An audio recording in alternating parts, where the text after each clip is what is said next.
We are now talking to Baltimore Ravens defensive tackle, Chris Wormley. All right, Chris, you had a very interesting season. The Baltimore Ravens were obviously one of the teams to beat in the AFC. What happened? I thought, towards the end of the year, we were rolling pretty good. I think we had rattled off four straight wins, 4 big wins towards the end of the season. Won the AFC North over our rivals, the Steelers, and then we got to play them again in the playoffs and kind of beat them pretty handily. And then you go into Buffalo. It's always a tough environment to play there. Josh Allen, obviously the MVP this year. We can talk about that too if you guys want, but I know you have your own thoughts to it, I'm sure. Yeah. But no, we went to Buffalo. I thought we had a good game plan on both sides of the ball. There was those 3 big turnovers on for our offense that really put us in the hole when it comes to winning playoff games and beating good teams like the Buffalo Bills. But on the defensive side of the ball too, there were a lot of plays that we thought that we could have made and we probably should have that would have put us in a better position to win the game. So you played against Derrick Henry.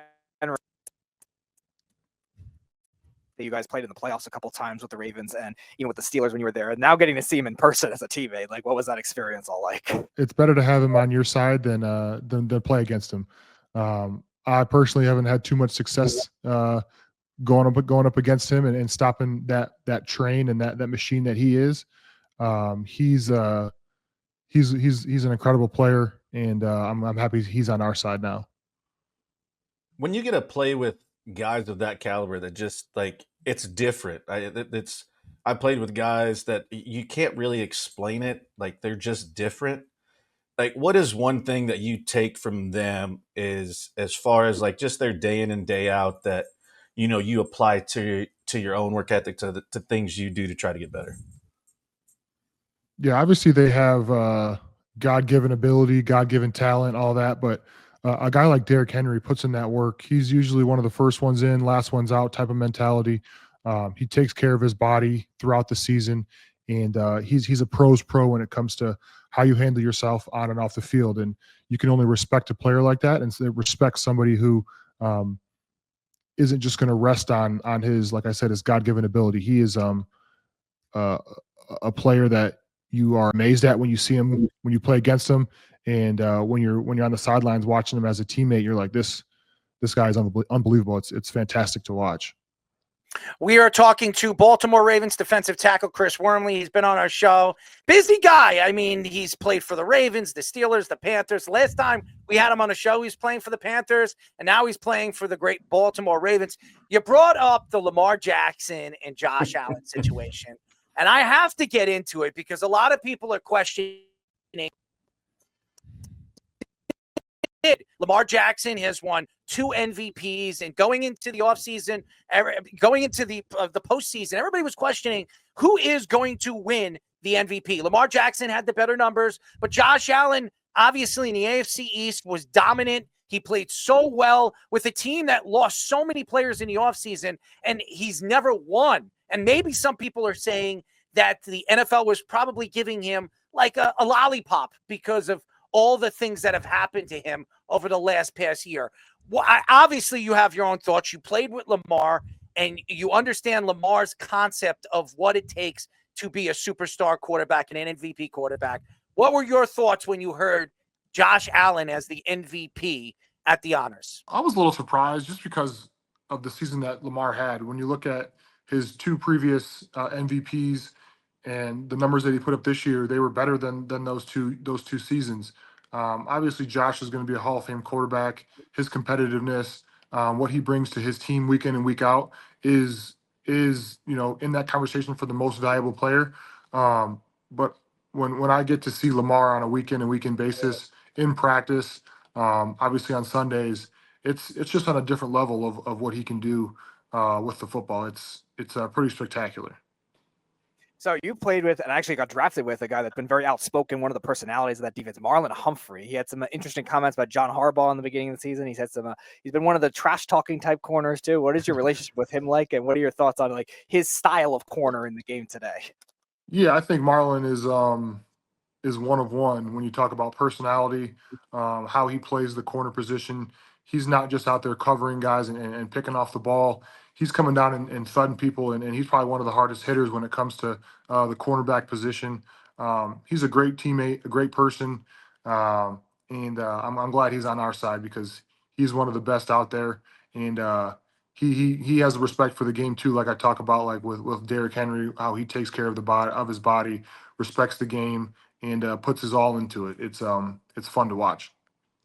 I want to switch gears a little bit. You were talking, about getting to the playoffs and having to go into, certain atmospheres and playing and doing that. And our format's a little different. What do you think is the biggest difference between the regular season and the postseason for you guys? Because one mistake can cost you your season. Us, we get a little bit of break. Like, we lay an egg, we get to turn around and play again. I think it's fascinating to me and getting to know a lot of guys that have had that opportunity, what their thoughts are on how you try not to be too perfect because you don't have that second chance. It's win or go home. And I always like to pick their brain on, how you're able to slow it down. And I don't care what anybody says. They're like, oh, it's just another game. Yes, it's just another game as far as X's and O's, but like it's a different feel. And I just like to get people's understanding opinion of how you go into it, knowing that, it's not week 7. And, if we lay an egg here, we're still all right. And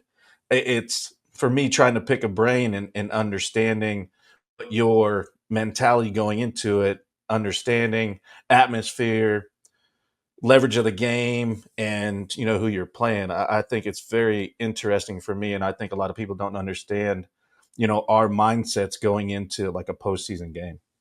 Yeah, I mean, for the other three major sports in the U.S., it's you get a series, you get 5 games, you get 7 games, and when it comes to football, it's one and done. And like you said, it's not week 7 where you can come back week 8 and figure out what went wrong and have a better game plan the next day. No, you have to be on your best for all 4 quarters of that game, and if not, like you saw with us.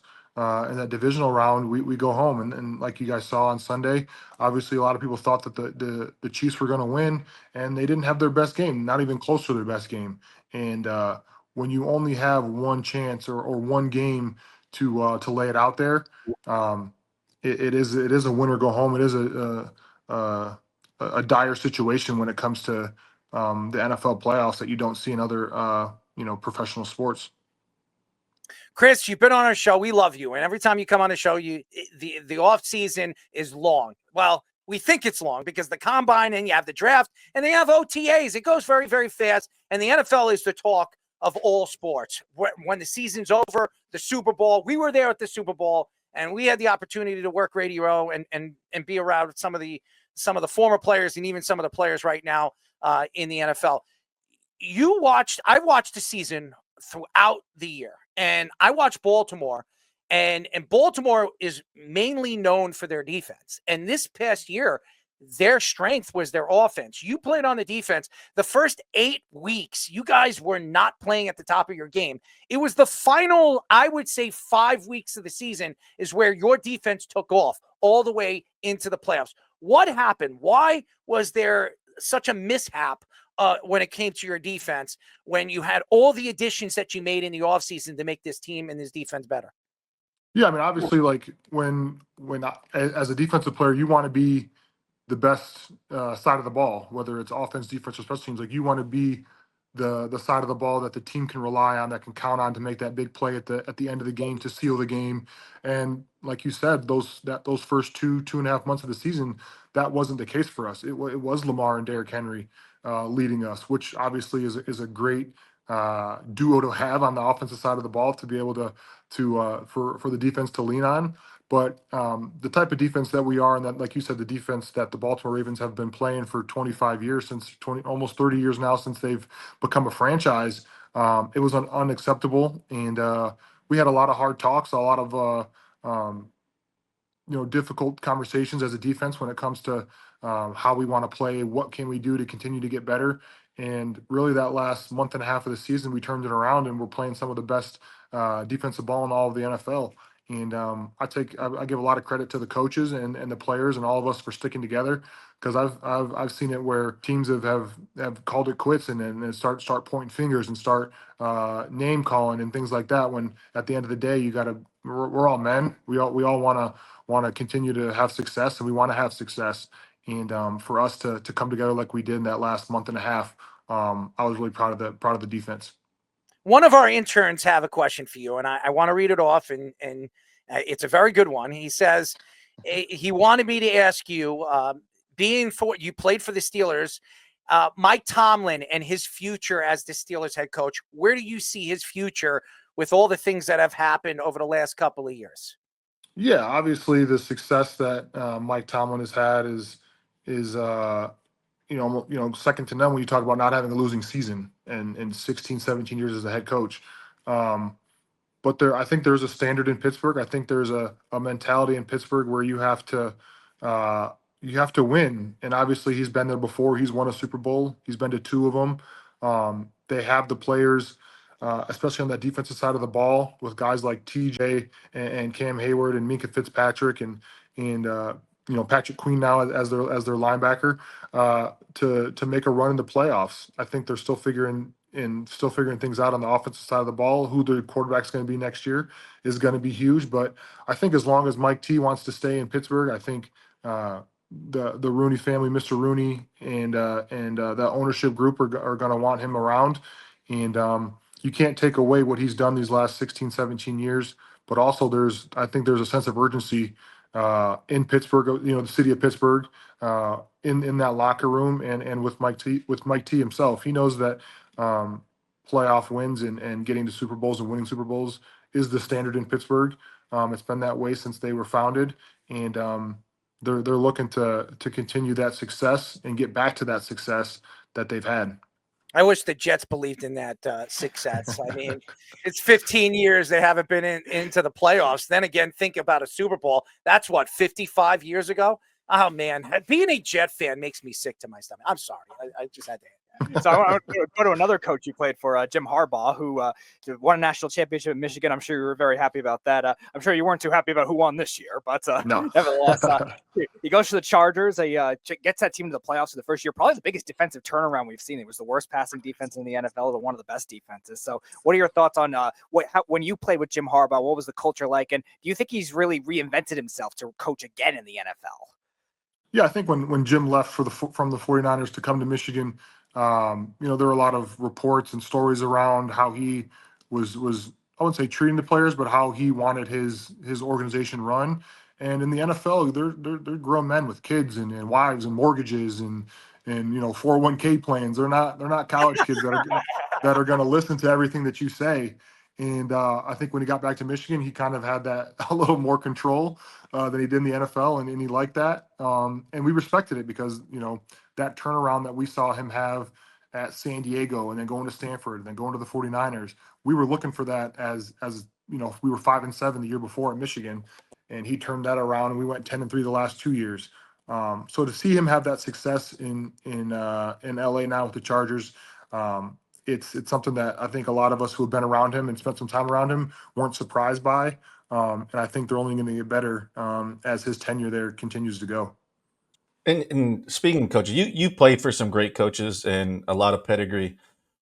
As successful as they are, you being in the situation, what separated them as being different, and what was similar about them as well that made them so successful? Because they all have a common denominator of being good, but there's something that makes them special. And it's always interesting. I had a lot of catchers as managers, and they could tell the similarities, but you could also tell the difference. It's funny how all of them play the same position, but they're so different in a variety of ways. Like, what is some of the things that they did very similar, but like things that you're just like, I didn't think about that, or they approached it in a different way? Yeah, I think each great coach, especially when we're talking the Harbaughs and we're talking Mike T, they know how to motivate players. They know how to get players, behind what they're trying to get across. And it's all different. It's different from even Jim and John, and then obviously Mike Tomlin has a totally different spin on things. So I would say motivating their players and getting them to buy into what they're trying to essentially what they're trying to sell, is what makes, I think, a great coach. And obviously there's a lot of other things when you talk about leadership and obviously the X's and O's of football and how that game should be played. But I would say just how you motivate a player and getting them to buy in. And there's a million ways to do that, but I would say that common denominator is what I've seen from some of the great coaches I've been around. We are talking to Baltimore Ravens defensive tackle Chris Wormley. He's a friend of the show. We love him, and he's been such a great personality every time he comes on the show. There are two guys that really stand out to me on your defense. One, Kyle Hamilton, who's one of the best safeties in the league. So fun to watch. Big, long, fast, can do everything right. And Roquan Smith, who I've always loved from Chicago, and now he's over there in Baltimore making plays and beating the hell out of people. What type the locker room? And when you watch them on a football field, right in front of your face, up close and personal, what type of players could you compare these guys to in the past? Oh man, I think when you look at a guy like Roquan, he's like the old school middle linebacker.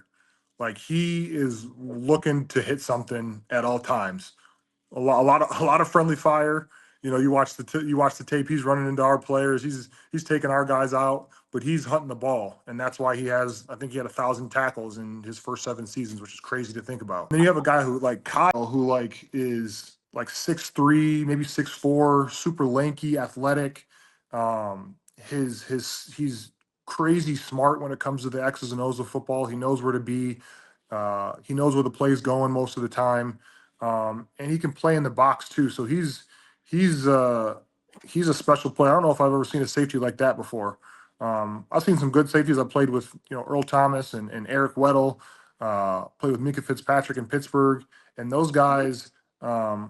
I wouldn't say they were smaller, but Kyle's like a receiver out there almost. He's long that kid is. He's so long. He's super long. Dude, Chris, I've never seen a guy this long. And when he came from Notre Dame, everybody was like, it's not going to work in the NFL. He was drafted too high. Some people were questioning his ability. We've seen a lot of safeties come into the league and just they transition them into the corner position because they can't hit like some of these safeties. I watch this guy now. I've never seen any player like this. I mean, we try to look at guys like Reed and Palomalu, and I'm trying to figure out who does he remind me of. I don't think I've ever seen a player this long with this kind of speed and this ability to ball hawk. I've never seen a safety ball hawk like this guy.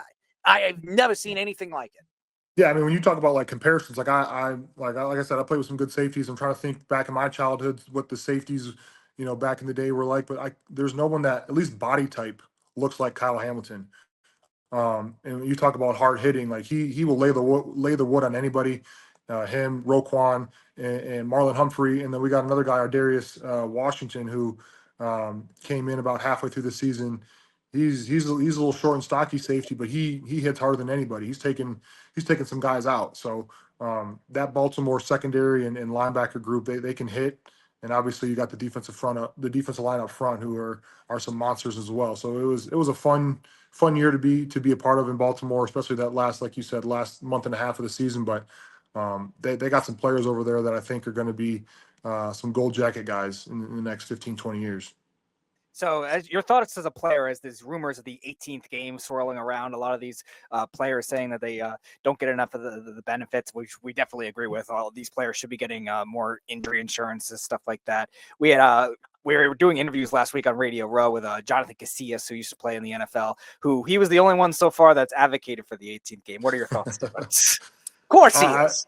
I'm just hoping I'm out of the NFL by that 18th game. They're 17 games in a season is a grind. Obviously, if it does and if and when it's going to come to that 18th game, we'd obviously like to see some more guaranteed money. We'd like to see some more money, obviously, with more of that revenue sharing that we get with the owners. Salary cap, obviously we want to see that go up, but also on the backside, like what's the insurance look like? What is lifetime insurance? What does that look like for the players as this game evolves, as this NFL business side evolves? we just want to be a part of that and continue to reap the benefits of it. If 18 games comes and it's looking like Roger Goodell is going to make it happen. So, Chris, can you give us a breakdown, like, of what your guys' like insurance looks? Do you have to play a certain amount of years? Because I know how it is in certain sports. You have to play a certain amount of years to continue to have the insurance and so on and so forth. So kind of what's the breakdown for you guys? Is there a certain amount of time, like as far as pension, as far as what's full tenured time, and as far as like what, like when can do you have to play one day, be on the roster, or do you have to play 3 years? Ours goes by days. You have to play a certain amount of days to be eligible to hold the insurance once you're done playing the game. You give a little insight on that?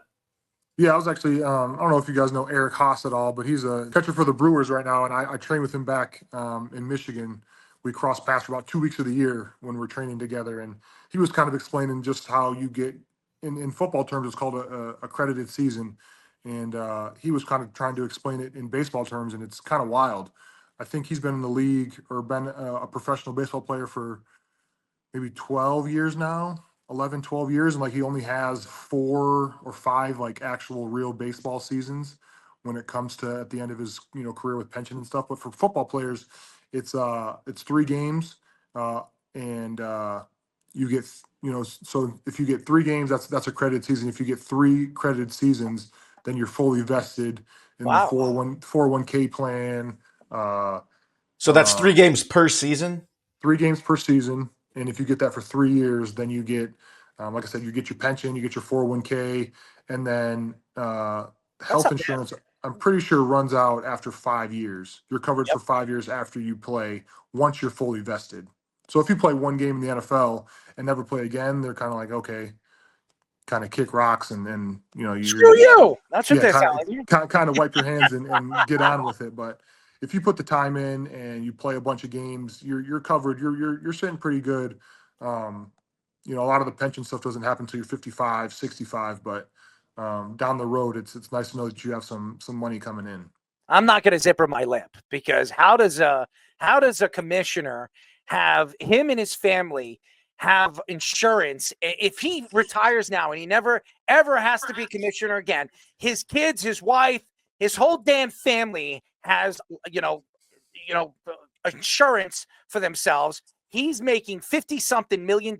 He has his own jet. It doesn't make any sense how you guys, if you're invested for 3 years, like you were saying, that you don't have insurance for the rest of your lives. I spoke to a bunch of athletes. I'm not going to name the football players that I spoke to because they didn't want to talk about it on air because I didn't want to throw them under the bus, that told me that the NFL has done them wrong. Has not done them right. We've talked to people and players that have had CTE problems at level 1, level 2. We've talked to doctors that, over there at the Radio Row that were telling us about different things that has caused these guys to have problems in the future and not even be able to be around their family. They're done with their football careers. It bothers me. It really does. And Roger Goodell, I understand he's trying to protect the players, but is he? Is he really? Yeah, so, I think it's hard to. It's a fine line when you talk player protection and all that stuff. When my job every play is to run my head into somebody. Essentially, there's ways to. And I signed up for it. I've been doing this for 20 plus years now. I know the consequences and what can come of it. But there's a lot of, and we can even talk about like the turfs and stuff for just smaller soft tissue injuries and ACLs and things like that. There's a lot of things that can go into it when you talk player safety that when you really look at it, it's like, okay, you're going to add 18 games. We still don't have lifetime health insurance.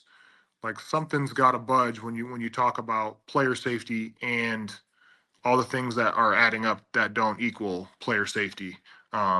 It's a tricky conversation to have because there's everyone has their own opinion and their own sides, especially when you're talking the business of the game of football. But I have my own opinions, and it's probably what a lot of those guys were saying that you talked to on Radio Row. I'm not a lawyer.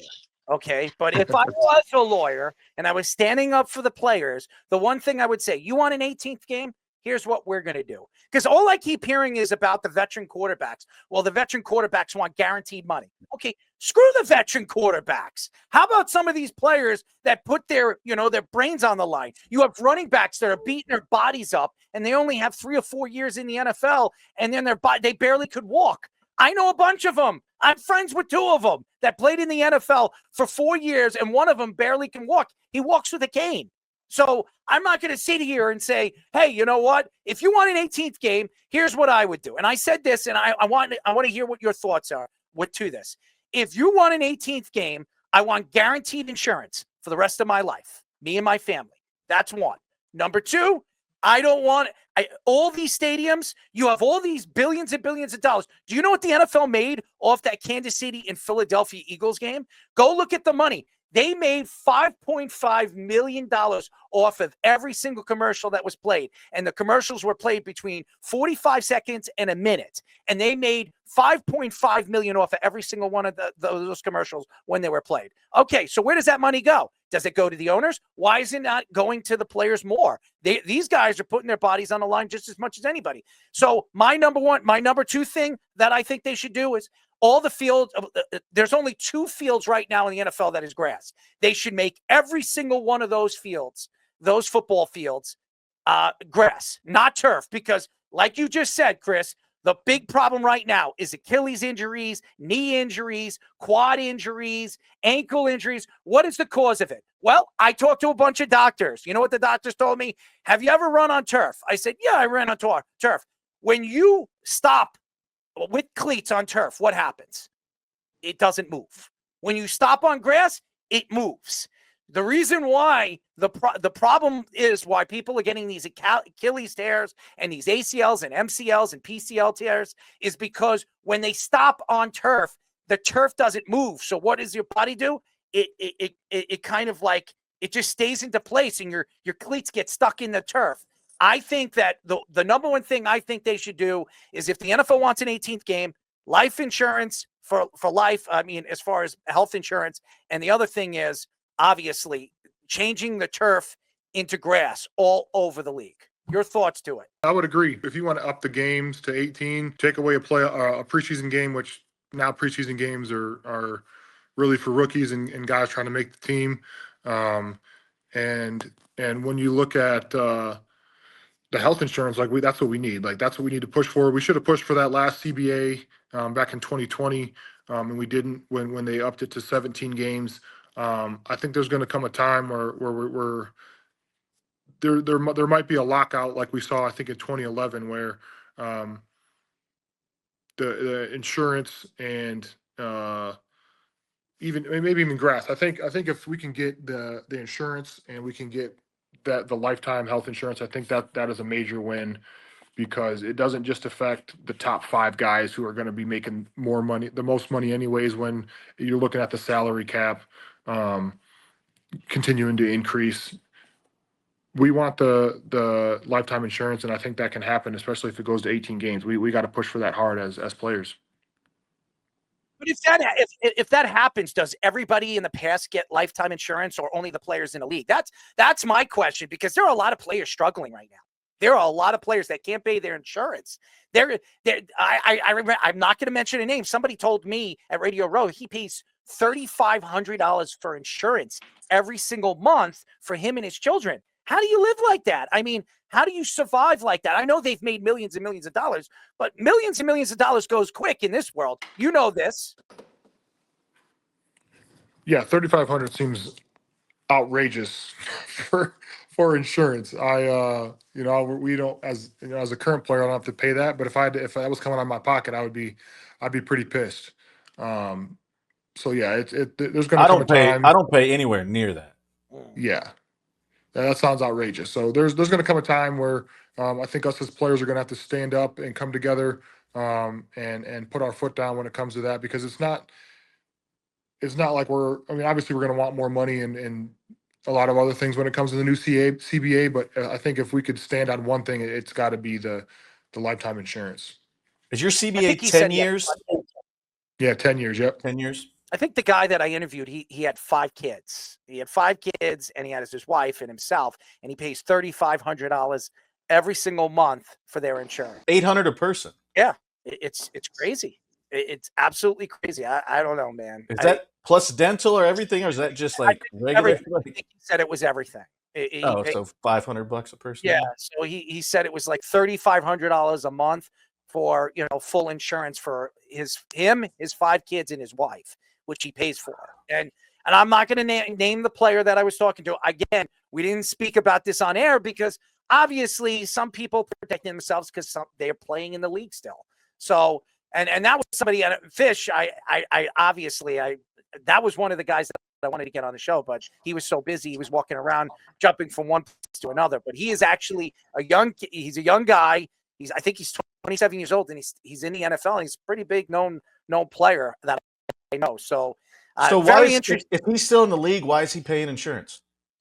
I don't know. If you're in the league, it's paid for by the team. If they're on your sheet that you fill out every year. Well, he's not in the. I don't think he's in the NFL.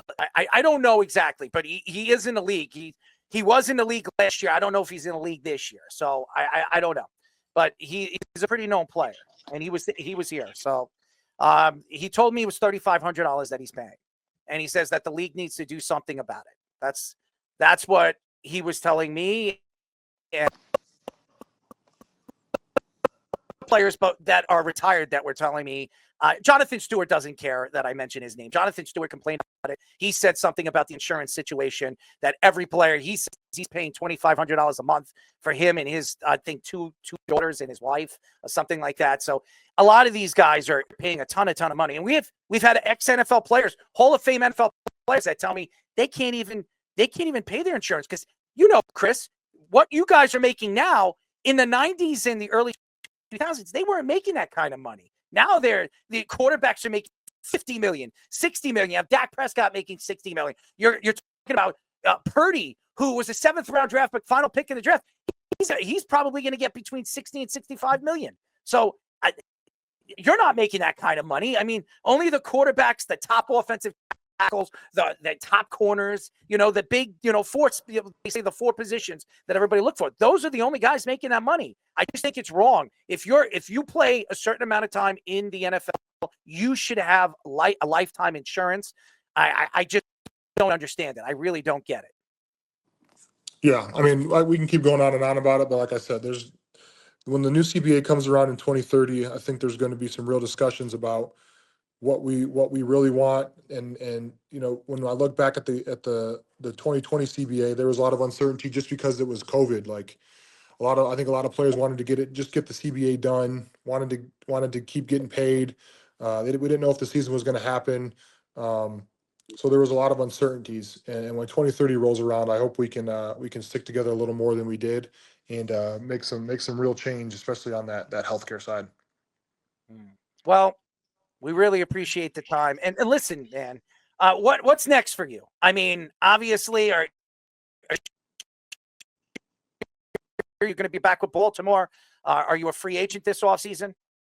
Yeah, I'm a free agent. Would love to be back in Baltimore. It was a hell of a lot of fun being back there and getting back with some of the guys that I got drafted with, like Marlon and Pat Ricard, and just being with some old teammates, obviously Lamar and just being a part of that situation and being part of that team is great. So we'd love to be back there, but only time will tell. And until then, I'll be at home and taking care of the 2 girls that I have with my wife and working out. So appreciate you guys having me, though.